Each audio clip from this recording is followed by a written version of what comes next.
এই এবার রান্না বান্না নিয়ে চলে এলাম। এখানে ইন্ডাকশানে ভাতটা বসিয়েছি, ভাতটা এখনো ফোটেনি, হোক। আর কপি ডাঁটার চচ্চড়ি করব। বসিয়েছি কড়াই, তেল দিয়ে দিয়েছি।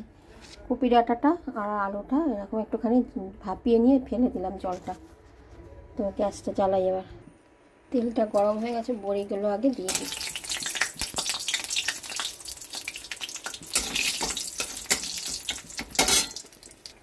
কোনো কিছু চচ্চড়ির সঙ্গে দেখবে ভাত খেতে ভালো লাগে।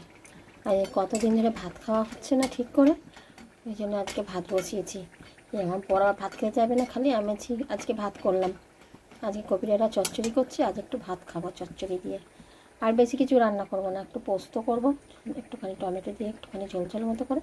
ছেলে থাকলে তো অনেক কিছু করতে হয় না, ডাল তরকারি, ও মাছ খায় না, ও ডিম না হলে মাংস, না হলে পনির, যা কিছু একটা করতে হবে। তা আমরা দুজনে খেলে না অত কিছু করি না। চলো, বড়িটা ভাজা হয়ে গেছে, এবার সবজিগুলো দিয়ে দিই। সব সবজি একবারে দিয়ে দেবো, সব সবজিগুলো একসঙ্গেই দিয়ে দিলাম।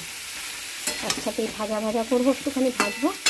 আর এই মশলা কিচ্ছু দেবো না, কেমন করে করছি দেখো না, খুব সুন্দর হয় খেতে। সবসময় সর্ষে বাটা দিয়ে চচ্চড়িতে ভালো লাগে না, সর্ষে বাটাটা সবসময় খেতেও পারি না আমি, তাই জন্য এমনিই করবো।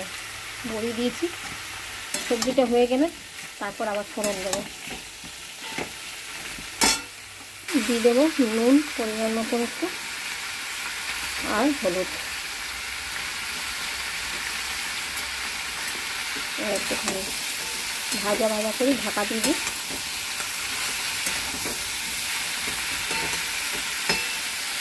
শীতকালে বেশ এই চচ্চড়ি খেতে খুব ভালো লাগে বলো। আর ভাত ছাড়া তো চচ্চড়ি ভালো লাগবে না, রুটি দিয়ে কখনো ভালো লাগে চচ্চড়ি খেতে? খেয়ে নিই তাই। আমি চচ্চড়ি করলে আলু দিলে না অনেকটা একটু খোসা রাখি, এই খোসা শুদ্ধ আলু চচ্চড়িটা খুব সুন্দর লাগে খেতে। খোসার একটা গন্ধ বেরোয় সুন্দর, ভালো করে ধুতে হবে আলুটাকে। আর একটুখানি ভাজা হোক, ঢাকা দিয়ে রাখি। এই একটুখানি পোস্তর আলুটা না ভাপাতে দিলাম, একটু ভাপিয়ে নিয়ে জলটা ফেলে দেবো। এদিকে চচ্চড়িটা ভাজাই হয়ে গেছে, মশলা টশলা কিচ্ছু দেবো না, একটু সিদ্ধ হয়ে যাবে। আলুটার কপি ডাঁটাটা একটু ভাপিয়ে তো ফেলে দিয়েছিলাম, মূলোটা আছে, বড়িটা আছে, তেমন একটু জল দেবো, একটুখানি জিরে গুঁড়ো দেবো, আর একটু মিষ্টির জন্য গুঁড়োর পাউডার একটুখানি দিয়ে দিলাম। চচ্চড়িতে জল দিয়ে দিয়েছিলাম, এরকম সেদ্ধ হয়ে গেছে। এবার আমি ঢেলে নিয়ে এবার ফোড়ন দেবো। এই তেল দিয়ে দিয়েছি, তেল গরম হয়ে গেছে, তেলে দেবো একটু 5 ফোড়ন, আর দেবো একটা শুকনো লঙ্কা, তেজপাতা। ফোড়নটা ভালো করে ভাজা হোক, একটু গন্ধ উঠুক, চচ্চড়ির সবজিটাতে দিয়ে দিচ্ছি।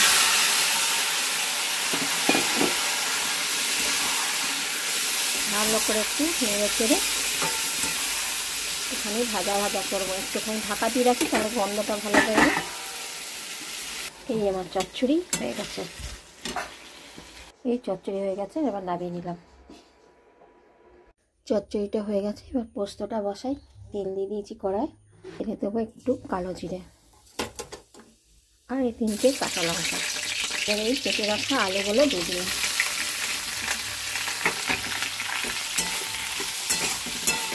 ভালো করে ভাজি এটা। এবার এতে একটু নুন দিয়ে দিলাম, সামান্য হলুদ দেবো। একটু ভাজা হয়ে যাক, তারপরে জলটা একটুখানি টমেটো দেবো, দিয়ে দিলাম দুটো টমেটো কেটে।